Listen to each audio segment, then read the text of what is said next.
নমস্কার বন্ধুরা, আমি সৌরভ আজ চলে এসেছি আরও একটি গুরুত্বপূর্ণ বিজ্ঞপ্তি নিয়ে। আজকের বিজ্ঞপ্তিটি খুবই গুরুত্বপূর্ণ।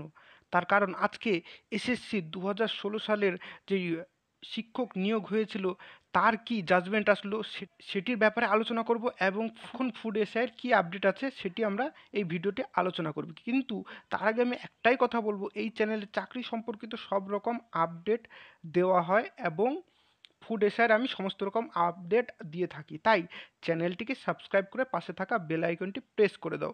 আজকে আমার একটু শরীর খারাপ আছে, গলা খারাপ আছে, তাই ভিডিওটির ভয়েস একটু খারাপ হতে পারে, তোমরা একটু অ্যাডজাস্ট করে নিও। প্রথমে আমরা চলে আসি স্কুল সার্ভিস কমিশন অর্থাৎ এসএসসির কাছে। দেখো, এসএসসি 2016 সালে 25,000 প্লাস 26,000 সামথিং শিক্ষক নিয়োগ হয়েছিল। সেটি পুরো প্যানেল আজকে জাজমেন্ট আসলো কলকাতা হাইকোর্ট থেকে, পুরো প্যানেল বাতিল হয়ে গিয়েছে।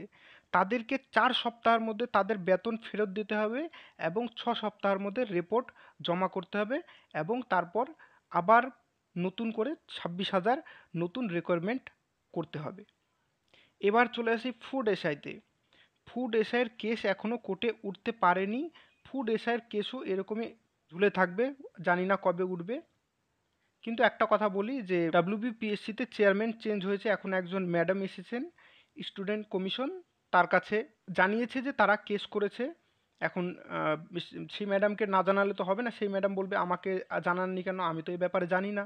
তাই সেই ম্যাডামকে জানানো হয়েছে। এখন দেখা যাক আগে কি আপডেট আসে, আমি আপডেট আসলে এই চ্যানেলে আপলোড করব। তাই আপনারা চ্যানেলটিকে সাবস্ক্রাইব করে রাখেন। আজকে আমি বেশি আপডেট দিতে পারলাম না, আমার শরীর খারাপ, গলা খারাপ। আজকের আপডেট এই পর্যন্ত। ধন্যবাদ।